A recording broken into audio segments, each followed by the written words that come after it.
Now, 2 Peter chapter 3, verse 8 tells us that one day with the Lord is as 1,000 years, and 1,000 years as one day.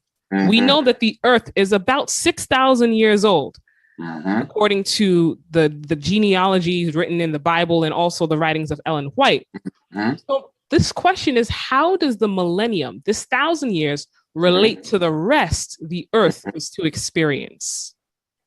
Well, the rest is that there's no sin being committed. There's no temptation going on. The earth is in a state of rest from all the moral turmoil that has been occurring for 6,000 years as a result of Adam having submitted to Satan's whatever wiles and guiles. So that's 1,000 years.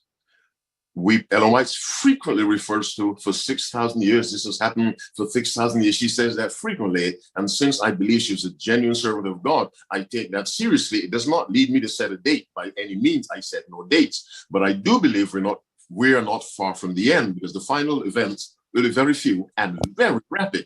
And so the 1,000 years, yes, on this earth, there's no one alive. Just the devil and his angels, no one to tempt, nothing to do, just to think and think of things. And so there is, in some sense, a period of rest, not perfect rest, because perfect rest requires the absence of sin and all the evidences of sin. So even the Christian has not yet experienced perfect rest, because he or she is still living in a world of sin, living in a world with prisons and hospitals and war and disease and plague and COVID-19 and Ebola virus and Zika, whatever else. So in that sense, we have not yet entered fully into God's rest. It is when Christ comes the third time, destroys the wicked, burns up the earth and the heavens, restores everything brand new, then we will finally enter into that rest. But for the 1,000 years, there is some sort of rest from all the sins that are normally committed. Amen. And, I'm seeing the intersection between the Sabbath day of rest and also the rest from sin. I'm thinking about Hebrews chapter 4, verses 1 through 11, where God literally says that because of unbelief, the Israelites did not enter into the promised land. And then we also hear about God creating the seventh day and how there remaineth a rest for the people of God. You see, this is how beautiful the Sabbath is. So beautiful, not only a rest from physical labor, but also from the chains of sin and from the inclination to go against God. Friends, we want that rest when Jesus comes a third time.